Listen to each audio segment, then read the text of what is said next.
Good morning, colleagues, and a warm welcome to this webinar, which is a live Teams event. So I'm really delighted to be here, and thank you all for taking the time to attend on this rather soggy morning. Well, it is in Liverpool anyway. You'll be aware that sexual safety is an important and significant issue in this sector, as well as other parts of healthcare. And from the survey we carried out in April, you told us that there were opportunities for improved awareness and understanding of sexual safety, and hopefully today is part of our response to that survey. And we're hoping for three things today: to help your understanding of the issues and the solutions to improve your practice, that you take the learning away and you apply it within your service, and it will also, I think, support your continuing professional development. We've brought together, I think, a fantastic group of speakers, and they're bringing their significant skills and expertise to share with you.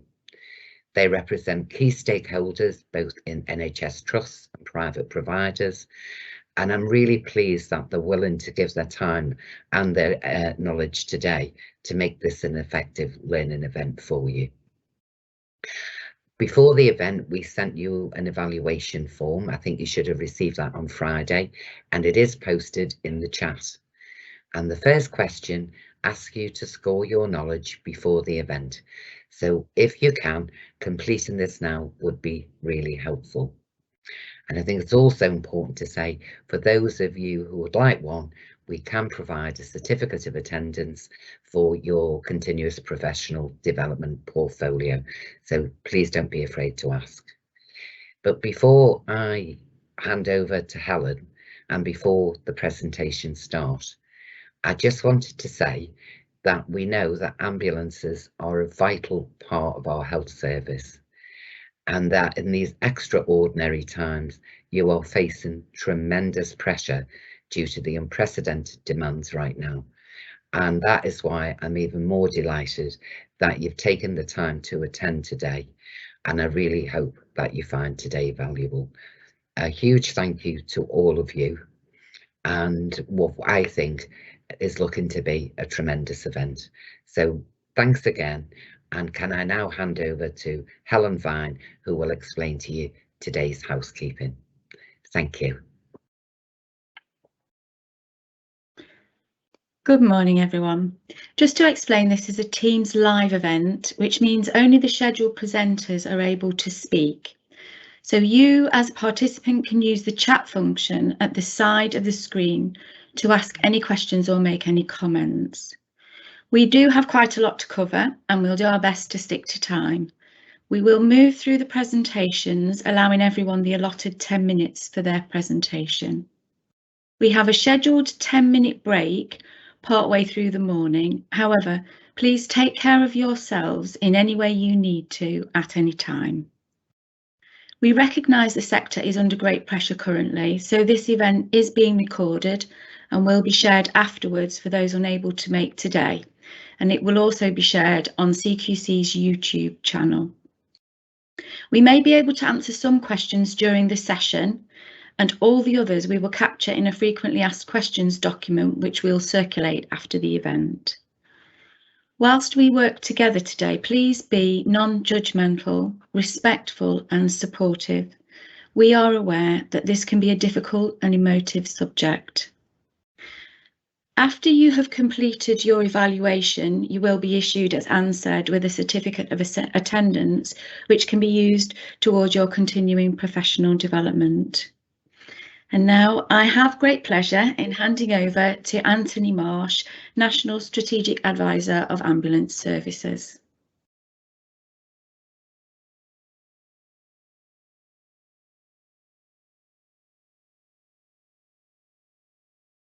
Thanks very much, Helen, and good morning to you all. It's a great privilege, actually, to participate in this event. I'd first like to place on record my enormous thanks to the CQC, to Anne, Helen, and all the CQC team for arranging this event. It's really, really important that we bring out these important issues and we discuss them. I'm also enormously grateful to all of our ambulance service colleagues across our country in the NHS and in the private sector and the voluntary sector for taking time out to explore these issues and do everything we can to support our staff, to protect the public, and to be able to help and protect all of our patients as well. It breaks all of our hearts, I'm sure, when we hear these dreadful stories of abuse across various sectors in our country, whether it's sport, education, the arts, the NHS, and the ambulance sector. I've devoted my entire career of 35 years to the NHS and to the ambulance service, and nothing hurts more than hearing these dreadful stories, particularly when they affect the ambulance sector, our staff, and sometimes even patients. It's just wrong. And we should all be outraged. When we hear these terrible stories of abuse, we should all be absolutely outraged, because it's that outrage that will bring about the change that we all aspire to. And our shared ambition today and moving forward will ensure that we eradicate the abuse, support staff in order to protect the NHS, to protect the ambulance service in our country, and most of all, by doing that, protect patients and the public. And we all have a role to play, particularly those colleagues in the NHS and in the ambulance service that are uniformed. I don't just single out uniformed staff, but particularly the uniformed staff, regardless of the role that we all undertake, whether we work in the control rooms, in the non-emergency service, or indeed in the emergency service as well, NHS or third sector. And the reason I make this point is about being role models for our country, role models for our local communities, and role models for new staff, particularly university students that are starting their career in the NHS and in the ambulance service. And it's right that we recognise the important roles that we all have in supporting one another and supporting new staff as they commence their careers. Recently, we heard examples of new staff, student paramedics, university students being the sort of risk that they've been exposed to, and it's just wrong.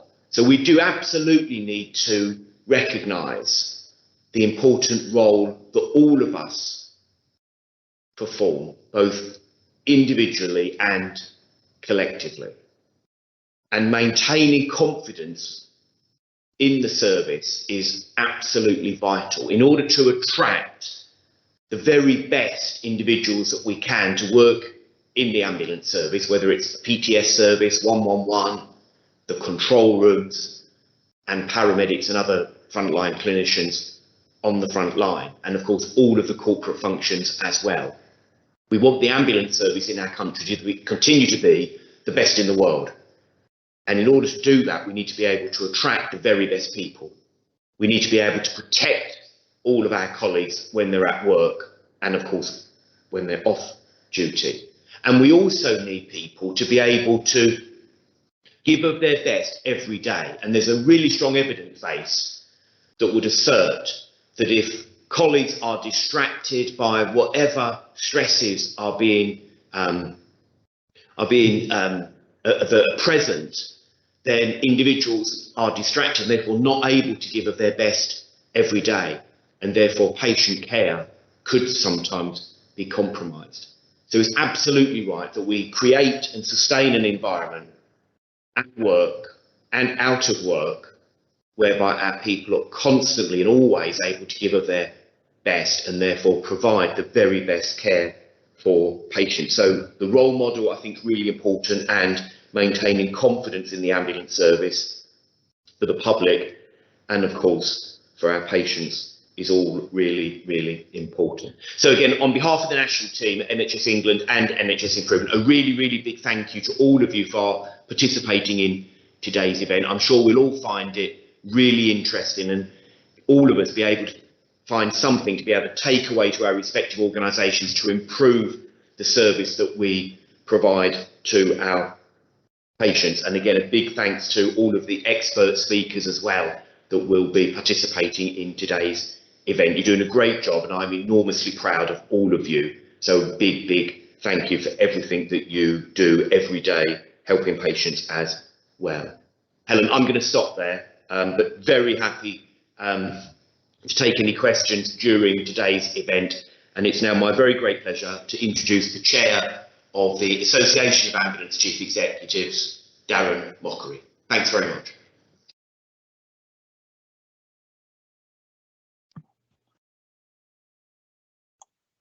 Good morning. Thank you very much, Anthony, and good morning, everybody. For those of you who don't know me, I'm Daren Mochrie. I'm the Chief Exec of the North West Ambulance Service, but also the Chair of the Association of Ambulance Chief Executives. Next slide, please. ACE is a membership, next slide again, please. ACE is a membership organisation of all the NHS ambulance services in the UK. And as part of our vision, it is to champion and deliver improvement across the sector. So that's why I'm absolutely delighted to be part of today's workshop. Next slide, please.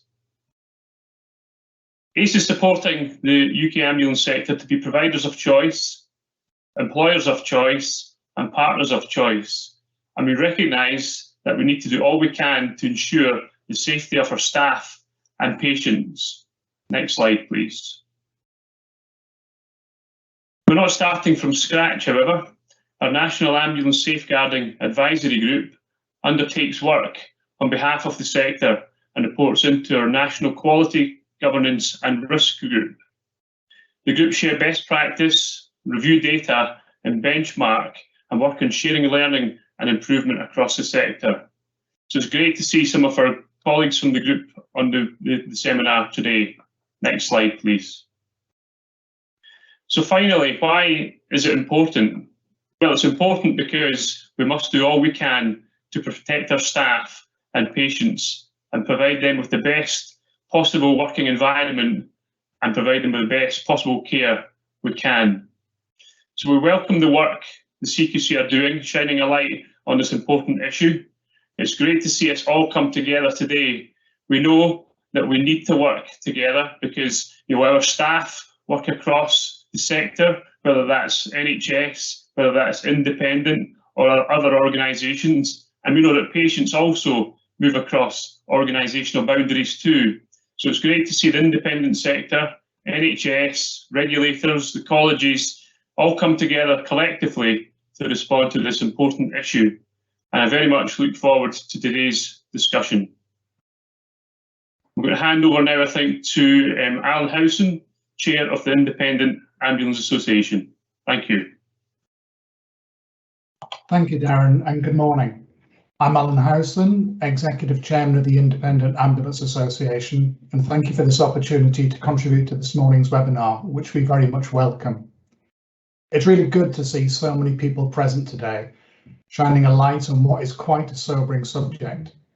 It's one we need to understand and do more about. I've worked in the ambulance sector for over 30 years and have been involved with the association since it was formed in 2012, taking on the leadership in 2016. I'm well aware of the trust the public places in the ambulance sector as a whole, and that this level of trust will attract those who would seek to misuse it. I'd be naive to think the independent sector doesn't attract these people too. In terms of size, we estimate there are around 15,000 people employed in the independent sector. CQC has over 250 registered providers. That's a lot of people with access to a lot of patients on a daily basis, often unsupervised and unaccompanied across a range of settings. Let's not forget colleagues are exposed to these people too. Worryingly, there are a number of ambulance providers who operate outside the scope of CQC, often in plain sight and unchecked. On-site event cover, street first aiders being 2 examples. Slide 1, please.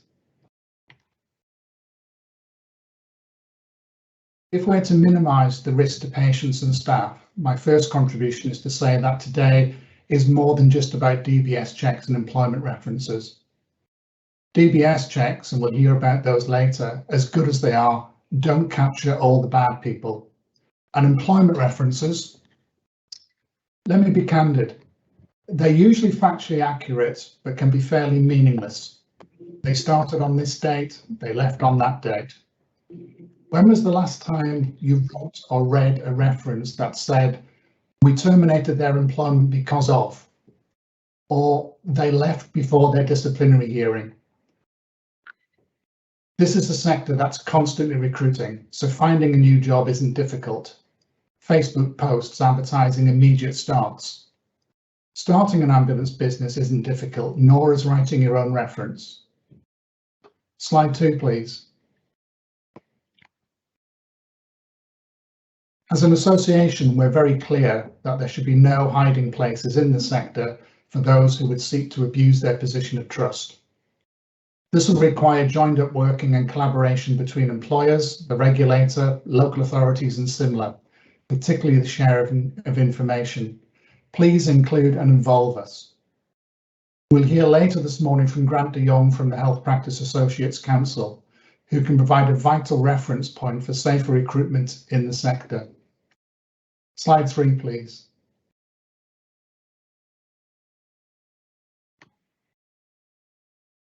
The challenge is developing approaches and processes that ensure this trust isn't misused. Raising awareness of this subject is a first step, and we'll be hearing examples of best practice during this webinar. As an association, we've commissioned a series of webinars entitled Be Curious, which we'll be hosting from October onwards. We recognise that the challenges are different depending on the size of the provider, from those who rely on ad hoc staff to those employing over 500 across multiple sites. It's very easy to hide in this sector, and it can be very difficult to have your voice heard. The number of freedom to speak up guardians is increasing, which is a good thing. We're committed to raising awareness across our members and the sector more broadly, to encourage investment in better systems and processes, some examples of which we'll be hearing about this morning.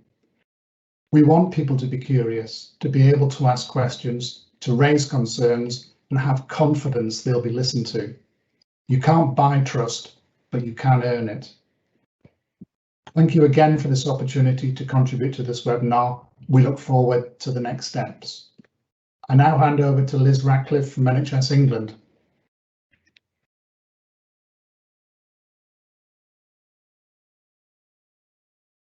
Good morning, ladies and gentlemen. Thank you for inviting me here today.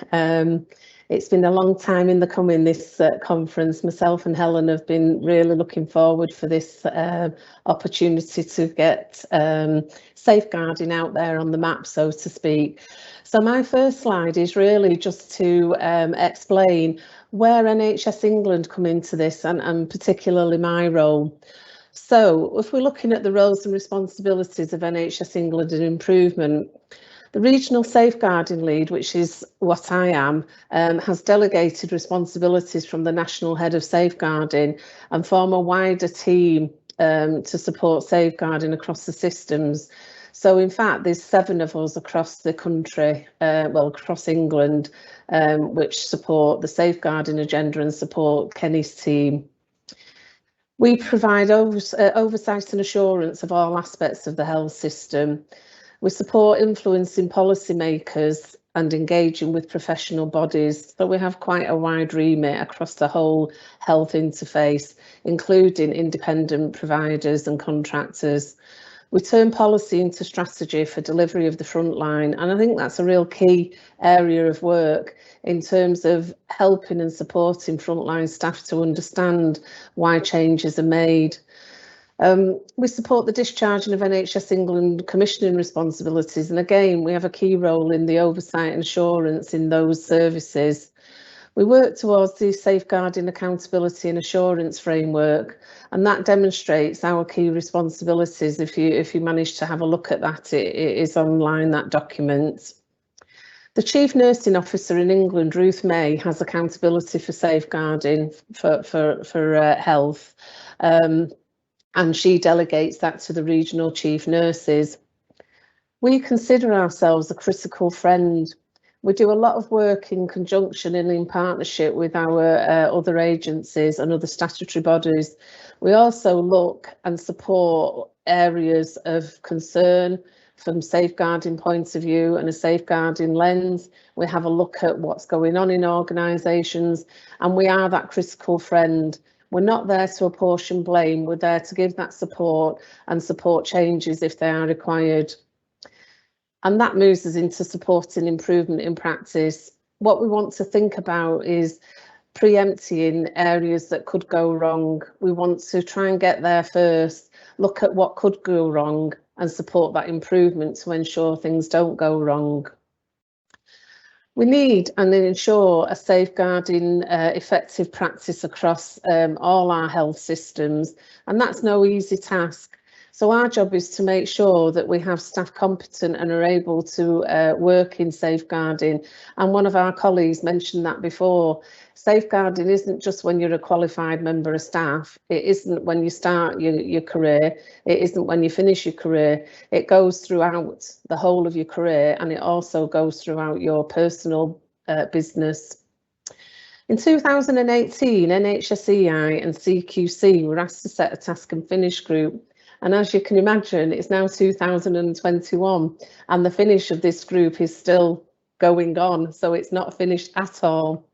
And we were looking at working together on sexual safeguarding in the ambulance sector based on a very serious, significant incident. That work has allowed us to build really strong partnerships with each other, and it is ongoing, and we're able to build on today's conference. So, can I move to my next slide, please, Abigail? Look after yourself. You know, we're going to talk and you might hear some really distressing things today and some distressing situations. And it also might make you think about what's out there, because in safeguarding, we have to think the unthinkable, because awful things are happening on our doorstep and under our noses.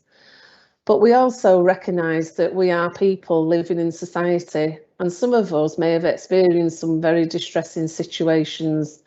So please, please take time to look after yourself. There are some links on this slide where you can get some advice and support. You can also talk to your safeguarding lead or people like myself in the region to provide that support. So please, please never ever be frightened to ask. It is really important that you look after yourself. So thank you. I'll now hand over to Helen.